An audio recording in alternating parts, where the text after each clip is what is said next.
All right, we're in our series called The Way, and we're walking in the way of Jesus through these three areas of encounter, formation, and mission. How many of you guys know we need to encounter God if we want to walk with God, right? We need those moments where it's like one moment in the presence of God that does things that you couldn't do in 1,000 moments on your own. You couldn't do it because it's only God can do. And so we see all throughout Scripture that there are people who had encounters with God, and we need those encounters with God. And then formation is what I call that low and slow, that unseen of being formed into the way of Jesus. They're spiritual practices, spiritual habits, or disciplines that we have when we walk with God, things that develop in us the fruit of the Spirit, the love of God, so that we end up being formed into the way of God. And so we've been talking about those throughout the last several weeks. We talked about silence and solitude and fasting, and here we are talking about Sabbath. And then we need mission, because we're not just called to be filled up, but we're called to go out. And so we need all of these things. And so last week we talked about Sabbath, and we talked about how really Sabbath is a form of resistance to a culture that always says we need more. And you remember Pharaoh's system is it's always demanding more. It's always more, make more, do more, make bricks without straw, go gather. And we live in a culture like that today where the system is set up to tell us that we don't have enough, that we aren't enough, that we always need more. And so when we Sabbath, God's way, which he built in at the very beginning of creation to take periods and rhythms of rest, then what we're doing is we're pushing back on a culture that says that we're never enough, we never have enough, we always need more, and we resist against that culture.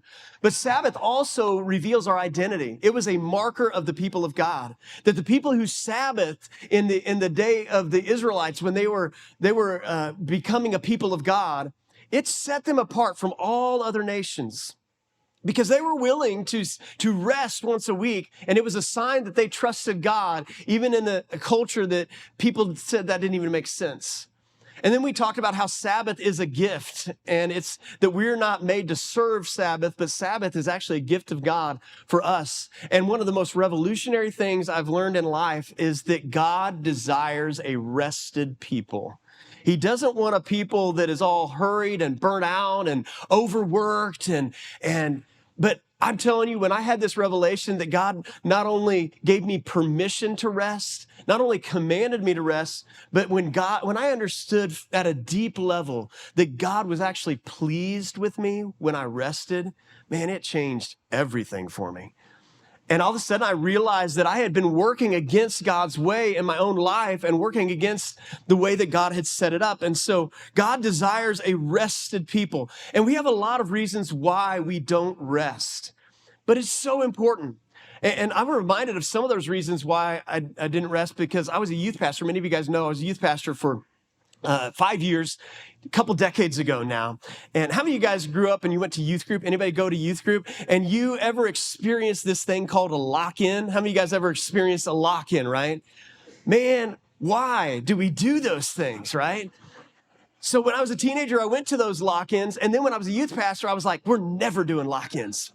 Because why can't we have fun when the lights are on during the day, Like, why can't we do it that way? But then I kept getting pressure, and people were like, no, we got to do a lock-in, we got to do a lock-in. And so finally I gave in and we started to do lock-ins. And I'll tell you one thing that happened for me at a lock-in, and one thing you better know if you ever find yourself in one of these, is you never fall asleep at a lock-in. Because bad things happen to people who fall asleep at a lock-in, right? And so I was a youth pastor, and I was like, there's no way I'm falling asleep at this. And because I don't trust any of them. I don't trust the teenagers. I don't trust my leaders. If I fall asleep, something bad will happen. And because there are those people that you are willing to fall asleep around reveal those people who you most trust. And if you have questions about the people, you're probably not going to fall asleep around them, right? Why? Because when we are asleep, we are our most vulnerable. We need safe people. Think about that. The people you fall asleep around is a very small number of people, right? That you would trust, because you're at your most vulnerable state. So here's the question I want to just seed into this message. Is it possible that we don't rest because we don't trust? Is it possible that we don't rest because we don't trust God? Maybe we don't trust that God truly will be our provider. so we don't rest. Maybe we don't trust that God's promises are actually true, and so we don't rest. Maybe we don't trust that we will be loved for who we are and not what we do. We don't trust that that's actually true, that actually plays itself out, and so we don't rest. Maybe we don't trust that this idea of rest is all that God says it is. And maybe we secretly think we'll be disappointed if we rest and it's not what we thought it was going to be. And so we choose not to because we don't trust the process. We don't trust the person of rest. Maybe we're afraid, and here's the big one, maybe we're afraid that we're going to discover that we're addicted to busy. And somehow we don't know who we are without busy. And so we don't rest. Maybe we'll discover that we don't really want to do it God's way. You see, because those who we are willing to rest around are those who we most trust.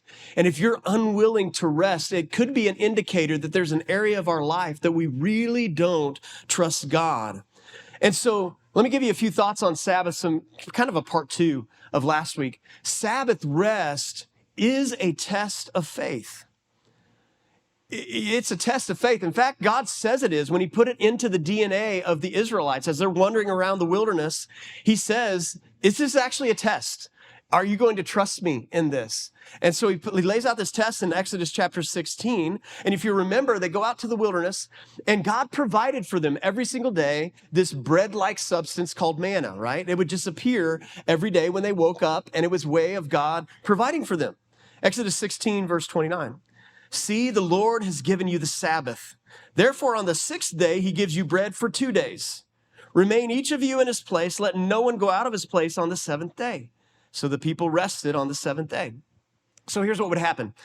God provided this for them daily, and some of them didn't trust God. They didn't think that it would be there the next day. And so they would take the manna that would show up on day 1, and they would gather extra, and they would try to hold some back for day 2.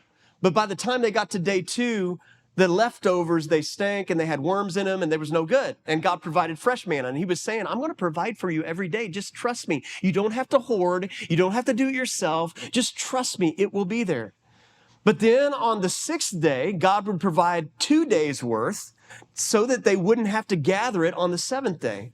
This was also a sign of trust because every other day of the week when they tried to save some, it would get bad the next day. And now they're told to save some and it won't get bad. And so they would have 2 days worth in 1 day. And so sure enough, as they did that and they began to process that and trust God in that process, that God would provide enough on the 6th day to last the 7th day. And so the people rested on the 7th day. But you have to trust God and his provision. And maybe we're not resting because we don't believe that God will provide the 6th day enough for 2 days.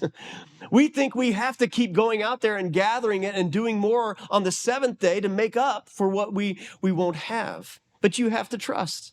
And here's a revelation for some of us. Sometimes doing less requires more faith. For some of us, it doesn't take a lot of faith to do. It takes a lot of faith to don't. It takes more faith for us to cease from our labors and trust God that he will make up the difference than it does for us to work in our own strength to get what we think we need. And so sometimes doing less requires more faith. It takes faith to rest in the rhythm of God once a week. But here's what I love about God, because a lot of us, man, we all say, man, but you don't understand. I've got this and that and the other in my season, and I'm a single mom, and I do this and that and the other. And I'm not making light of any of that. Those are real barriers. Those are real issues. Those are real things, right? But here's what I also know, and I just look at it this way. God's a percentage God. And what I mean by that is when you come to follow Jesus, what does that mean? It means he wants 100% of you, right? He doesn't just ask for 70% of you. He wants 100% of you. And here's what I also know about God, that every single person, there's not one exception of somebody who comes to God, does he ask less of 100%. He wants our whole part of our heart, our soul, our mind, our strength, 100% of us. He wants 100% of us so that we are crucified with Christ, so it is no longer I that lives, but Christ lives in me. The life that I now live in the flesh, I live by faith in the Son of God who loved me, who gave me himself for me, 100%, right? How many of you guys agree with that, right? Every one of us, 100%. It's the same with the tithe. You think about the tithe. Tithe means tenth. That means that God is asking us to return the tithe, that when we give the tithe, what does that mean? That means I'm believing and trusting God that 90% God's way is going to go further than 100% my way, right? It's a test of faith, though. But here's the thing. It doesn't matter how much money. I don't make as much money as other people, but I can still give the same percent as anybody on the planet because God's a percentage God. And so he asked 100% of me. He asked me to give the same percent, no matter what I make. The same is true about the Sabbath. We all have all these different situations in life, but he still comes and he's saying, 1/7 of your life ought to be delighting in me intentionally. So that you get to the end of your life and you've spent at least 1/7 of it in intentional rest, worship, delight in God and in the things that God has provided you with.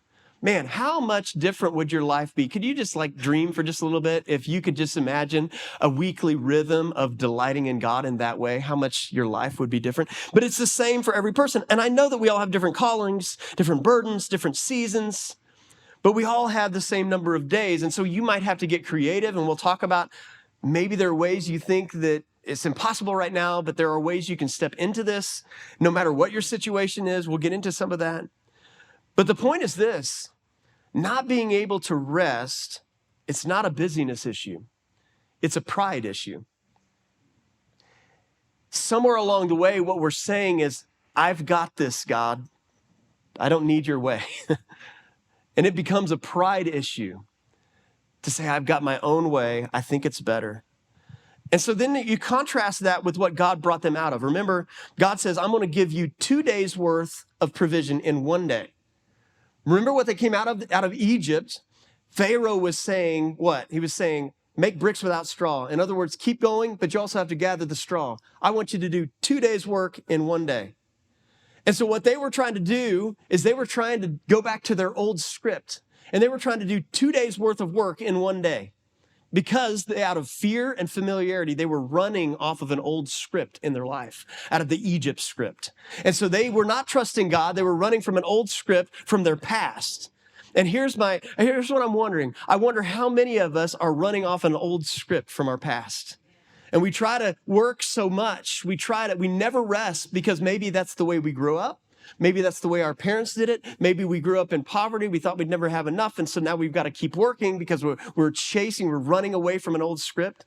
The Israelites, they had to break the old script in order to enter into the blessing of God. And what I'm suggesting is that some of us today need to break an old script in order to enter into the blessing of God. And Dave Ramsey talks about with your finances like starting a brand new family tree. Some of us need to start a brand new family tree in this area of trust, rest, grace, and entering into the blessings of God in this. And so, I love to give you guys different perspectives, and I think it'd be good if I just gave you a perspective from my wife, who, as we started to make these changes, she got to see a little bit of how this worked up close for us. So here she is. Yeah, you have to excuse my voice. You have to suffer with me through it. I really wanted to share with you guys my perspective. I think it's really important, and I think it'll challenge some of you. So a couple years into Journey, I found myself in kind of a bad place. I started to get really tired, really weary. When we started Journey, we had 4 kids. The oldest was 8, the youngest was 3, and I was just tired. He was working so much. I was kind of like single momming it a lot. I was worried. I was worried about him. He was working himself to the ground. I don't even know how many hours doing church work, and then he would do side jobs to help us just pay the bills. And what started out as like an adventurous calling became a duty and an obligation. And what started out as like an anointing and a gift, it became heavy. It became a burden. And I found myself growing ever more angry, bitter, resentful, not at Shawn, but at Journey, honestly. Again, we always value being super vulnerable in front of you guys. And I just found myself getting super angry at the church. And I remember one service where I was standing in the back, and I would just, this horrible script running through my head, just like these people don't know. These people don't know the price that we pay. These people don't know the cost. I felt like we were sponges that were just continually being just like wiped dry. And I know this is kind of heavy, but I really want you guys to see where I was at with it. I want you to see the struggle it was and the weight that it was on me. And then Shawn did the hard inner work and started taking a Sabbath. And I think really it surprised both of us. But all of a sudden, like he said, the birds began to sing again. The sun began to shine again. The joy came back. And I got excited again about the ministry. And the point I want to make is that changed, not because I started taking a Sabbath, but because he started taking a Sabbath. And so it's like the worry went away because now he was resting. He started developing hobbies. He started to feel happy again. And so I started to feel happy again. I wasn't as tired because when he rested, I rested. And so I just really want to challenge you all that you might think, I'm okay. I don't need a Sabbath. Are the people around you okay? I mean, I'm just saying, your spouse, your kids, your friends, are they getting bitter and resentful about what you're doing and you're not resting? Because, I mean, if you think about it, like Shawn said, God gave us this gift of Sabbath. It's a gift not just for him, but it's a gift for everyone around you. And it's also an extra gift for him because how bad would it be for Shawn and honestly for Journey if he had a wife that hated the church? You know?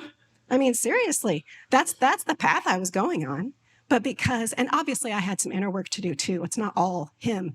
But I'm just saying the very thing that he did just by taking a Sabbath seemed so small, but it changed everything. It changed everything for both him and I and our families. So I just want to encourage you, it's not just about you. Taking a Sabbath is not just about you. There's so much more to it.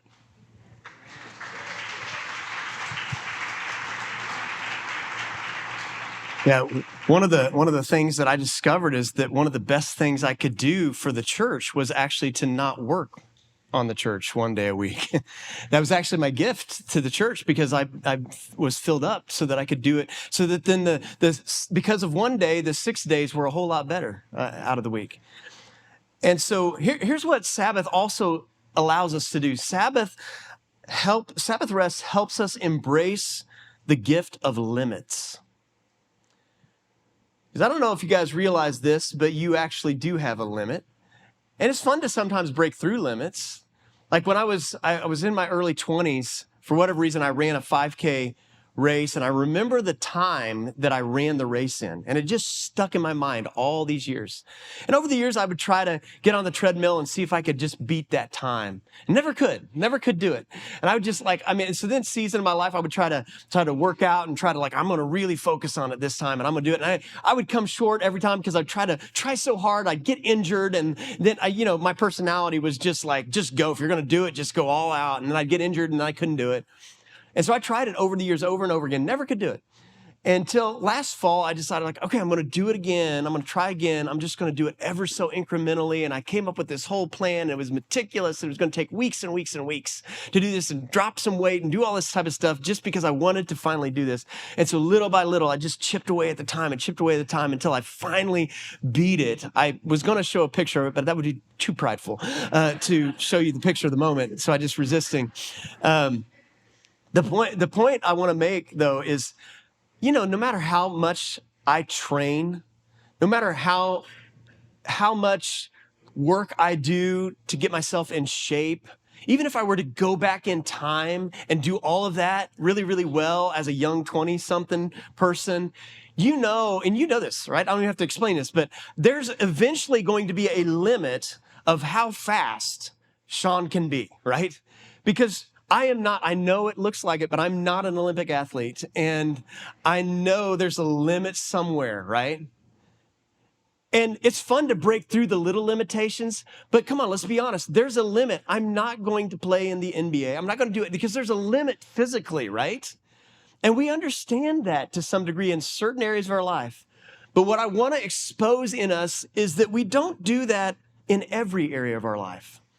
we tend to lose sight of limits in certain areas of our life that we seem to give a pass. Most of them are good areas, even godly things. We tend to lose sight that we actually have limits, but we have limits. You have limits of your time. You have limits of your money. You have limits of your talents. You have physical limits. You have certain boundaries that you have. Believe it or not, those of you guys who are in ministry, or all of us are called to be in ministry at some level, you have limits to your calling. And even the good things that God calls you to do you realize there are still boundaries that God sets in place of what you should not cross? And yet we end up crossing them because they're good things. God, even, this goes all the way back to the garden. God limited Adam and Eve in the garden. He says, you can eat of every single tree except that one. Limit, right? What happened? We know the story. They crossed the barrier. They crossed the limit, and they entered into rebellion. Whenever we cross a limit that God has put in place, it's rebellion.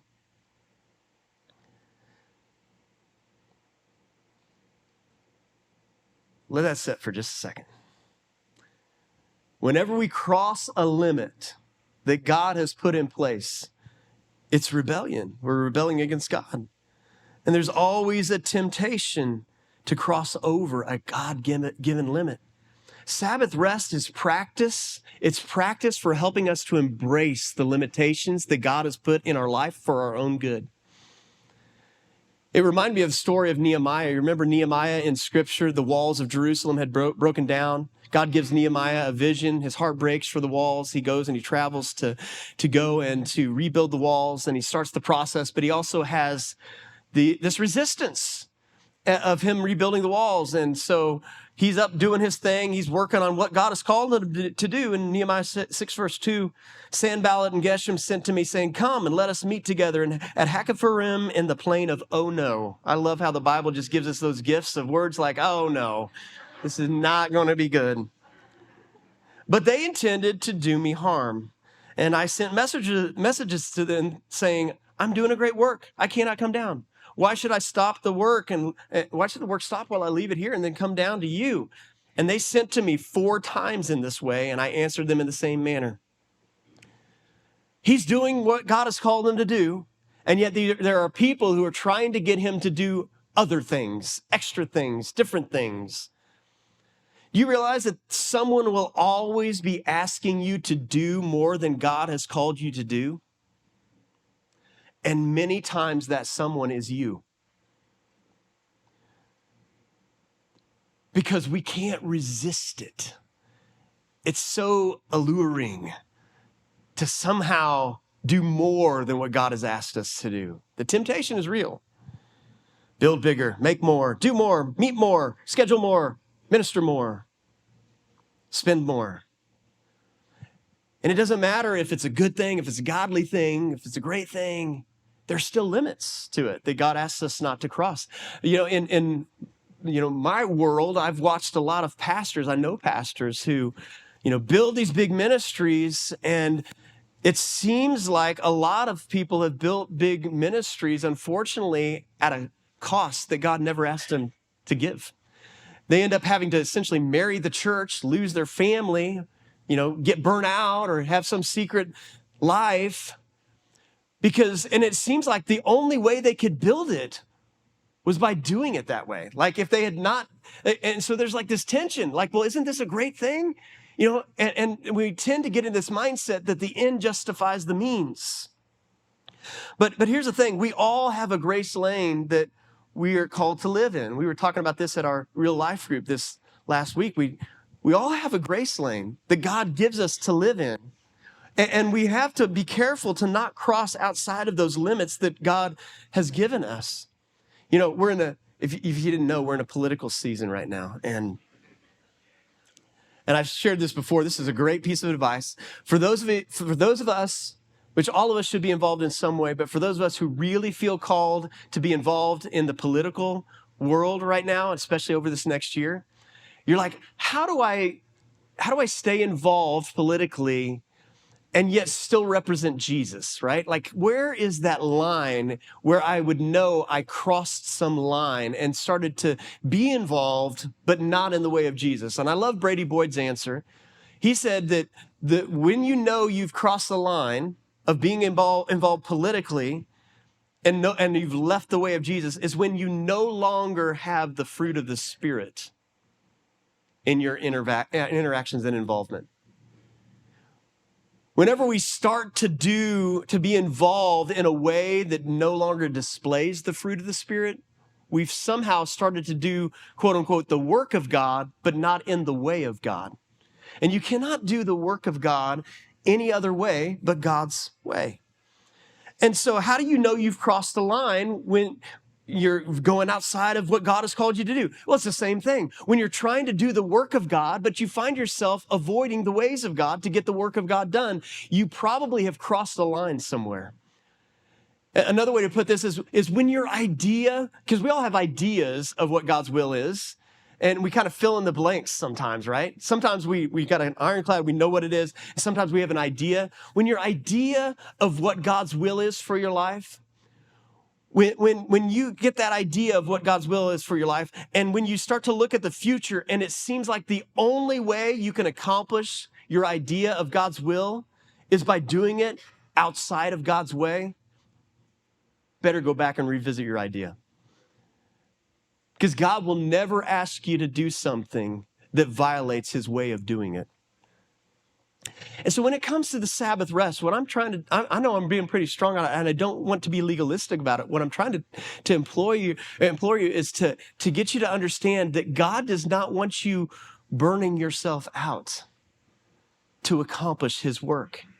He doesn't want you burning yourself out. And so we have to surrender to the limits that God has put in place. And Sabbath reminds us that we do have limits. And it also reminds us that God places many of them there for us, even as a gift for our own benefit. And we have to do it God's way. It also reminds us that it's not all about us. And it's not all on us, that we need other people, because we do have times of rest where we need other people to carry on while we rest. So one more time, give the microphone to Bekah. She gives us some perspective on this. Yeah, I think if God is asking you to do something and you kind of think, it seems like my responsibilities, I do have to do it outside of the way of God, because I have things that you can't just not do for a whole day. And I think that the answer to that is that you do need other people. And so that's another way that the Sabbath is God's gift to us, is it shows us that we need other people. So when Shawn started taking Fridays off, it's not like he got in front of the church and said, okay, guys, I'm going to take a Sabbath on Friday, so nothing bad can happen to anybody on a Friday, because I'm not going to be available. Nobody can have any questions on a Friday because I'm not going to be here. No, he had to raise up people that were capable to do what he would do on another day of the week, right? And so that helped him, kind of break the idea that it has to just be me, right? So if you read in Exodus 18, you can find the story in Exodus 18. Moses and the Israelites are in the wilderness, and Moses' father-in-law, Jethro, comes to visit him. And he's like, why are these people around you from morning to evening all day long? What are you doing? And he's like, well, they have disputes. And so they come to me and I settle their disputes. And Jethro just outright says, what you're doing is not right. You are not able to carry this burden. You need other people.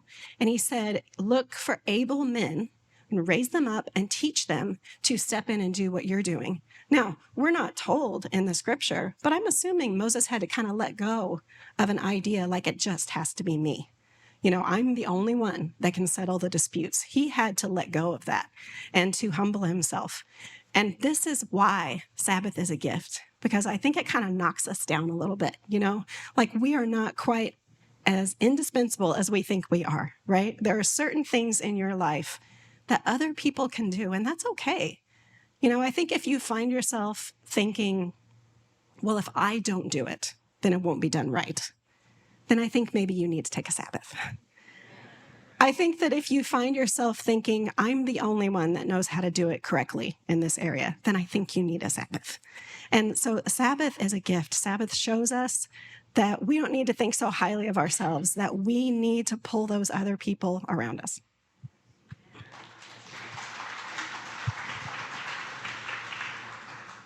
All right, let's come in for a landing here. And this is where it's going to be kind of challenging for us to think about in our own life. How do we practically apply this? Because Sabbath rest has to be fought for, not wished for. So a lot of us, wow, I wish I could do that. You're never going to have the rest of God by wishing for it. You actually fight for it. Why? Because rest is opposed. It's opposed by other people. It's opposed by you, by me. It's opposed by internally. We fight, we push back. Oh man, people are going to think I'm lazy, or can I even do that? Or how do I even do that? Or I don't even see a way. And so it's opposed. I go back to the story of Nehemiah. He rebuilds the walls. They get things back to normal, right? Life is back to normal. They institute all the things that used to happen. And one of the things they institute was the Sabbath, and they put that back into place. Well, over time, people started to drift away from it because they wanted to go back into the Pharaoh system, essentially, and more, they didn't want to miss out. And so they started to drift back into violating the Sabbath. And this is one of the funniest scriptures on Sabbath in all of the Bible. And I like it just because it's hilarious to me. But Nehemiah's response to people who are not participating in the Sabbath. In Nehemiah 13, verse 20, then the merchants and sellers of all kinds of wares, they lodged outside of Jerusalem once or twice. But I warned them and said to them, why do you lodge outside the wall? If you do so again, I will lay hands on you. From that time on, they did not come on the Sabbath. He was ready to fight, like literally. And I'm not saying this is the way we do that, but I think it was such a big deal. He's like, I'm going to lay hands on you guys. You guys come back. We're going to take this outside the walls, and you won't like it type of thing. And so it's opposed. And since it's opposed, we have to fight for it. We don't just wish for it, because on the inside of us, there's a yes person that wants to say yes to all of these things. We want to say yes all the time. And you're going to have to tell your yes, no. You're going to have to do that, right? Over and over again. You're going to have to do that. And we want to be amused. We want to be entertained. We want to be busy. We want to help people. We want to please people. You're going to have to say no a lot. You're going to have to fight for it. And so what does that look like? Well, you have to schedule rest. Because if you don't schedule rest, it won't happen. I had to schedule it. I had to put it on my calendar. So then when people ask me, hey, what are you doing on this particular day? I'm like, oh, I'm busy. Well, what are you doing? Nothing. Because I scheduled nothing. It's there. It's in my, I look at my calendar. It's full of nothing. It's like, that's what it is. It's like I'm doing nothing. But it's there. I'm resting. I'm delighting in God that day. I'd love to be with you on another day, but I'm delighting in God that day. That's what I'm doing. And that's why I said last week, your calendar is not so much about what you want to get done. Your calendar, if you look at it, it's more about who you want to become. Like you ought to be able to look at your calendar and see who you're becoming. And I can look at my calendar and I can know, oh, I'm becoming a person of rest. Now, there's a theology of work. We'll talk about that here probably in a few weeks. There is a theology of work. Work was not a part of the curse. Work was actually commanded by God before sin came into the world. So work is a good thing, but rest is a God thing as well. And it's a gift from God. You have to schedule it though. So what does that look like? Well, practically for us, we take a day. It's not our day off where we get all of our stuff done. We take a day where we do things that fill our bucket, as we say, that we delight in God. We have extra downtime to be able to pay attention to what God is saying in our life, to pay attention to one another in connecting ways, to have leisurely time where we're able to just be with each other. As I said last week in some of the services, in order to practice this, I had to get a chair and sit out under a tree with a glass of iced tea and hit a timer on the clock and let an hour go by just to practice because I was so bad at resting. And I had to just wait, I don't know how to do this, so I'm just going to do it so rigidly just to do it until I got to where it was natural for me. And so again, it's different for everybody. What is restful for you or what is delight for you is going to look different for somebody else. It's just doing not what you normally do. And so some of you guys are like, I can't see how I could do this. There's all sorts of creative ways. You're like, oh, I've got to do all the dishes. I've got to do what? Paper plates. So you plan paper plates for that day. I'm serious. If that's an issue for you, you stack the deck in your favor to do whatever you can. You get creative. You switch off with other people. We used to do this with our date nights. We were young people with young kids. Like, how do you have a date night? And so we found another couple with kids our age, and so we would swap days where we'll watch your kids, you watch ours. You might have to find creative ways where you enter into that, like how can I Sabbath when I've got all this stuff? You might have to get creative with it. You might get up before the other people to have that moment of quiet, and I know that's a sacrifice, but I'm telling you, it's going to be worth it in the end when we start to practice these things. Because here's the thing, rest is a very practical way to proclaim Jesus is Lord and I am not. When we rest, what we're doing is we're saying, Jesus, I trust that you can handle my world without me one day a week. I trust you don't need me to do it. I don't have to get, there's a temptation. Oh man, I'm falling behind. I need to get that side hustle. I need to get that side job just to make that little extra, just to keep up with. No. Rest is saying I can rest and do without that so that I can delight in God, so that the person I'm becoming is more important than what I have. See, a lot of us, we don't have a vision for that. We have a vision for what we want to have, but we don't have a vision for who we want to be. And we're unwilling to sacrifice lifestyle, monetary status, so whatever it is, even good goals, for the sake of who we're becoming. And it's so important. And again, you might say, well, that must be nice. I'm looking at my life and I don't see how I could possibly do that. And so when I talk to somebody like that, because I was in the same boat, I was told many times by multiple people in my life, people who carried weight in my life, that, yeah, you signed up to be a pastor, so you're going to be on call 24/7. Like, that's just what you signed up for. And so I had to step out of that lie that somehow my particular situation, God's way couldn't be applied to. And I had to find a way to do that. And so if you're looking at your schedule right now in your life and you're like, I do not see how this is going to happen. Here's what I would say to you, and I would just encourage you. Okay, what can you do? Let's start with something. Can you Sabbath for an hour this week? I'm pretty sure there's not a person here who couldn't say, would be like, yeah, I could Sabbath for an hour. I'll find an hour. Well, let's start where we're at. Let's take the hour that you do have. Let's give it up to God. And let's say, God, I don't know how I'm going to find the other 23, but I am giving you this one because I just believe that your way is good and I want to find a way to start this. And so we give God what we have. I'm reminded of the story of Elisha. Remember Elisha, he goes to this widow who is, she's in deep need. She's a widow. She can't pay her debt.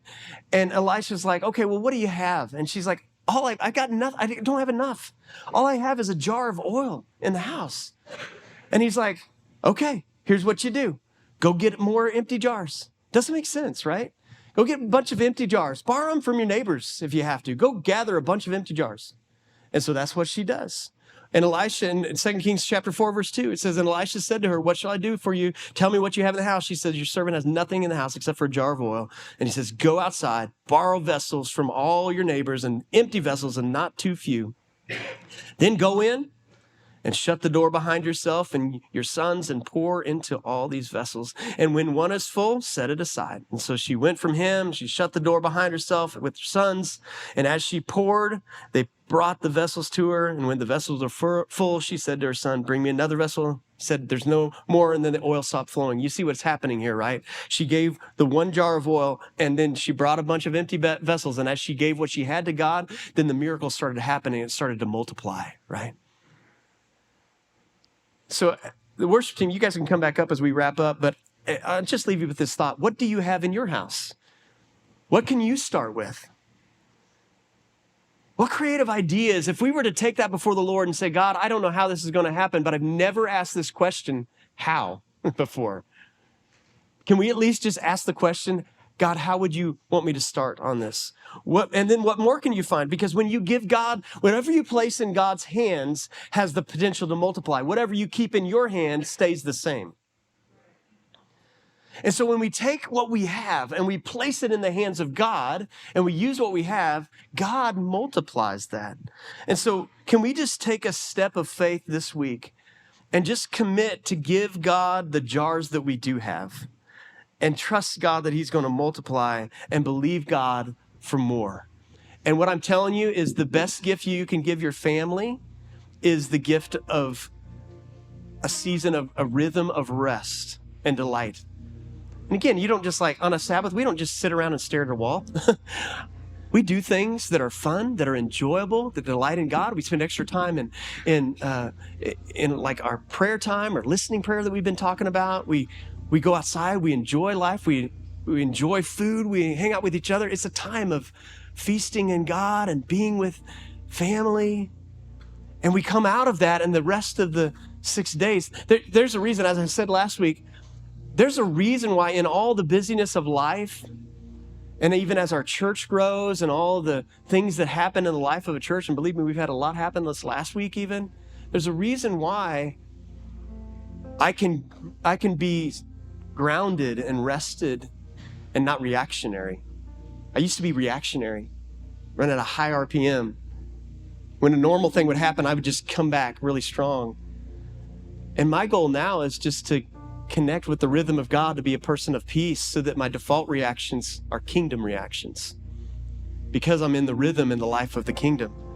And really rest is not about a certain day, or it's not about a certain activity or not activity. Rest is actually about a person. Jesus, Matthew chapter 11, verse 28, last scripture, he says, "Come to me, all who labor and are heavy laden, and I will give you rest." Is it possible that we do not rest because we do not trust? Let's come back to Jesus. He's offering you this gift of rest so that whatever he's called you to do, you can do from the overflow, that you can do from the abundance that God gives you in your life. So would you stand up with me as we get ready to respond in worship? Lord, I pray over all of us, may we have more revelation than we ever have about who you are, about how you see us. That you don't see us for what we get done, but you see us for who we are and who we are in you. For anybody who needs that revelation today, I pray for a revelation that they would understand that they are a son or a daughter. They aren't just a worker, they're a son or the daughter. And Lord, you desire a rested people so that we can be formed into the way of love, joy, peace, patience, goodness, kindness, gentleness, faithfulness, self-control. So we can be formed into the way of faith and hope and love and followers after you, so that the longer we live, the more we look like Jesus. And that's our hope and that's our prayer. And we give it to you. We give the jars to you today, and we say it's yours in Jesus' name. Amen. Let's worship.